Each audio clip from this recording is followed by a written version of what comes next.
I'm in the lobby of the Westgate Hotel with my good friend Barbie Capuccio, speaking in an American accent because I've now been here for approximately 8 days and I am pretty much a US citizen right now. We've been at the IDEA convention and it's been a journey, interesting journey. I'm going to tell you more about that in my newsletter. Bobby did an amazing 2-hour lecture yesterday. It's an inspiration to listen to because I've never known anyone that puts so much energy into what he's doing. He never comes up for breath, as you see on our coffee mornings, and it just sideballs you every 2 minutes with something else to think about, something else to consider, which I think is absolutely wonderful. But today, I forgot you were there. Today we're going to talk about being a fitness fraud, feeling like a fitness fraud. Have you ever felt fraudulent in your fitness career?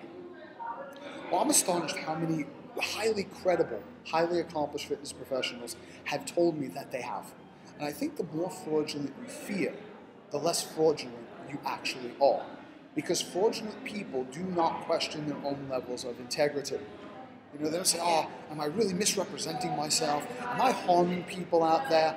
And that's what makes them frauds in the first place. Yeah. So if you're operating with that level of brutal honesty, where you hold yourself accountable daily, the inevitable product of that is sometimes, Jayne, you're going to feel like, am I not living up to the promises that I put out into the industry? Am I being even just a little bit fraudulent?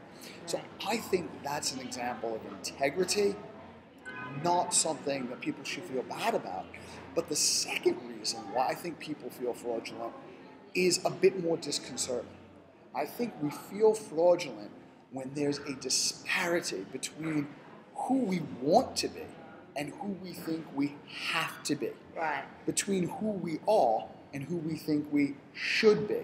And I think that comes into play when we're living out a script that wasn't even written for us, by us.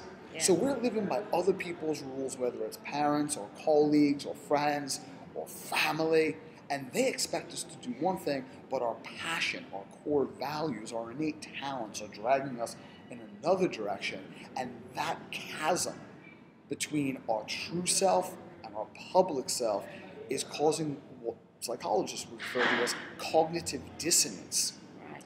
which is the emotional duress that ensues from having two opposing viewpoints in mind. I think if you're feeling that internal conflict or feeling fraudulent, a couple of questions to ask yourself are, number one, what rules am I violating? Because a fraud is someone who misrepresents themselves and violates the terms of an agreement. So how could you feel fraudulent if you don't first identify what agreement am I supposed to be adhering to that I am violating? So that's number one. What rule am I violating? Number two, whose rule is it? Is this my rule? Did I choose this or did I accept this? And somebody else basically chose it for me. Number three, if I'm aware of the rule, does it serve me or does it hinder me? And if it hinders you, the next question to ask ourselves is, what rule could I choose to adapt through my own self-determination, exercising my right to autonomy that would more powerfully align with who and what I am and who and what I ultimately seek to become, rather than accepting other people's rules for my life? And finally, how can I live by this rule every day, or what's the evidence? And the more rigid your rules are, the more complicated they are, the more fraudulent you're going to feel. Rules don't necessarily have to be extraordinarily hard to follow. They just have to be specific enough to direct us so that there's resonance, there's congruency between who we want to be and who we're actually being every single day. So if I bring that back down to the fitness industry, it's quite eclectic out there right now. We've got a lot of people doing a lot of things, and there are no rules set for us. We kind of make the rules between ourselves, and it's often the people that shout the loudest. I'm making this much money, I'm making so much money, and I've got so many people coming to my sessions. I'm so successful, I've got this many clients, and they kind of become the rule makers because they're then perceived as being the most powerful and the most successful, when in fact we don't even know if that's true. Sometimes self-edification and exhortation, intellectual elitism, is the mark of a very insecure person. I mean, think about it. If you're going to put your trust, if you're going to invest in someone, whether you're talking about time or money or your own reputation, the more they talk about them, how does that specifically benefit you? It needs to be about the information. And here's the difference. Gurus seek to create followers. And by gurus, I'm not talking about the true sense of a guru. I'm talking about your fitness gurus who are leading a charge at all costs.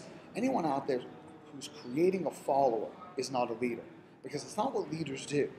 Leaders seek to create other leaders because they're not the center of importance. The vision is the center of importance. The collective mission is a center of importance. And you can have very charismatic, powerful leaders with a sense of magnetism, and other leaders are very humble and quiet, and sometimes they're socially awkward. But both work because it is about the clarity at which they communicate a vision, and it's not about what they do.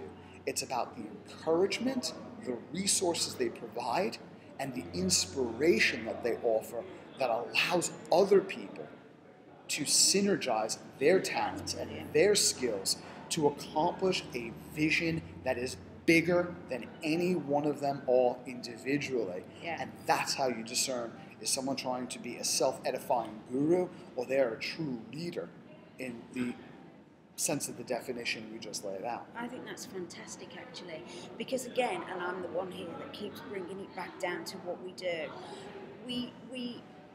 Our own brilliance is created on the ground floor in what we do every day. We make our own rules in a way. And Bobby and I have also discussed, all the good things that we bring. We change people's lives on a daily basis. Yet, when we leave that situation, we feel obliged almost to make it bigger. We need more money. We need more money for we need to be paid more money. We need to be taking more money off them, and we need more people coming to what we do, which is not necessarily the way, is it? I don't know why we're trying to buy more. Well, I think the irony of that is you probably attain more through indirect effort than direct effort.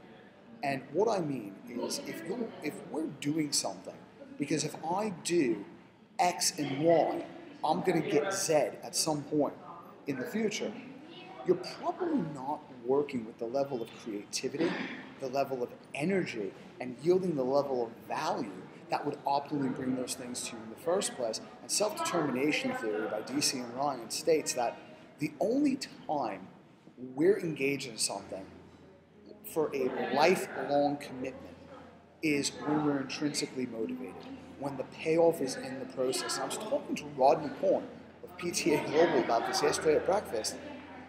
People seem to be losing the internal drive to produce excellence for excellence sake. Okay. I'll give you a perfect example in the fitness industry. Someone who sells more personal training and a higher percentage of his members are training than in almost, and this is a gym, this is not a studio, but he sells more training than almost anybody else in the industry, is David Barton. And David Barton is fanatical about exercise.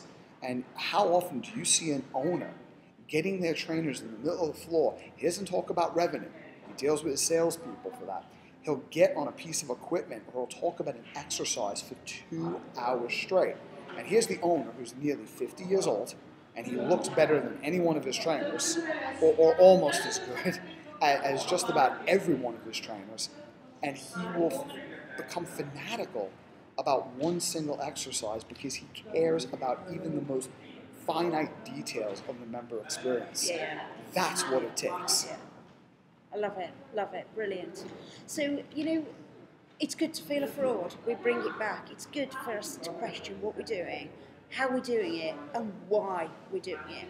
And I think as long as we look inside ourselves, throughout our journey in fitness, we'll go a long way. Yeah? In an honest and open. And with that, Checking out from the West.